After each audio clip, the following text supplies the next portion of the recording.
da carta rogatória. Artigo 36. O procedimento da carta rogatória perante o STJ é de jurisdição contenciosa e deve assegurar às partes as garantias do devido processo legal. Parágrafo 1º. A defesa restringir-se-á à discussão quanto ao atendimento dos requisitos para que o pronunciamento judicial estrangeiro produza efeitos no Brasil. Parágrafo 2º. Em qualquer hipótese, é vedada a revisão do mérito do pronunciamento judicial estrangeiro pela autoridade judiciária brasileira.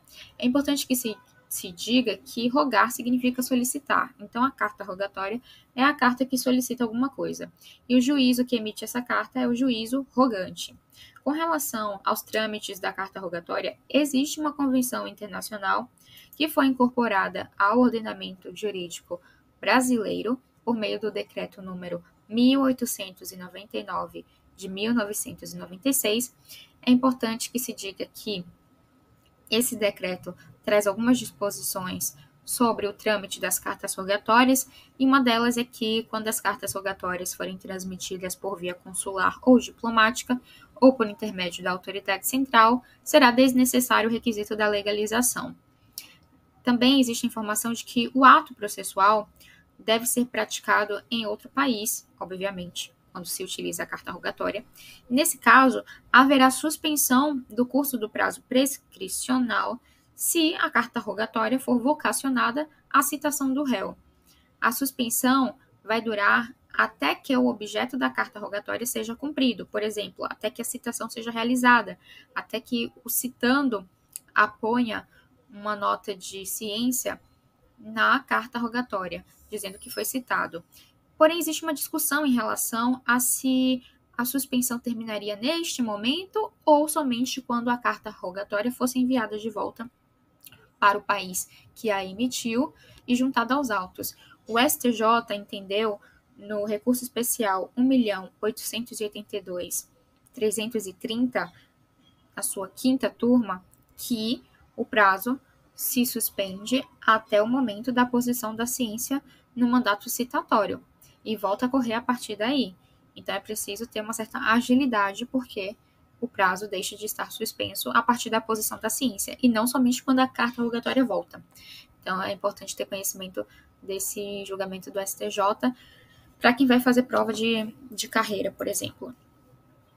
Continuando, em relação ao artigo 37, temos que o pedido de cooperação jurídica internacional, oriundo de autoridade brasileira competente, será encaminhado à autoridade central para posterior envio ao Estado requerido para lhe dar andamento.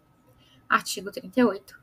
O pedido de cooperação oriundo de autoridade brasileira competente e os documentos anexos que o instruem serão encaminhados à autoridade central, acompanhados de tradução para a língua oficial do Estado requerido. Artigo 39. O pedido passivo de cooperação jurídica internacional será recusado se configurar manifesta ofensa à ordem pública. Nesse caso, o pedido passivo de cooperação jurídica significa que o Brasil ele está recebendo o pedido. Então, ele está passivamente recebendo o pedido. E se o Brasil verifica que existe ofensa à ordem jurídica, o pedido de cooperação será recusado. Artigo 40. A cooperação jurídica internacional para execução de decisão estrangeira dar-se-á por meio de carta rogatória ou de ação de homologação de sentença estrangeira, de acordo com o artigo 960. Aqui, o que as bancas fazem é confundir o candidato em relação ao conceito de concessão de exequatur. No caso, o exequatur vai acontecer em relação à carta rogatória, mas não em relação à ação de homologação de sentença estrangeira. Então, é preciso diferenciar esses dois conceitos. Em relação ao artigo 960, que é citado pelo artigo 40 do CPC, temos que o 960 dispõe que, parágrafo 1º, a decisão interlocutória estrangeira poderá ser executada no Brasil por meio de carta rogatória. É necessário o exequatur aqui nessa situação, mas não na homologação de sentença estrangeira. Artigo 41.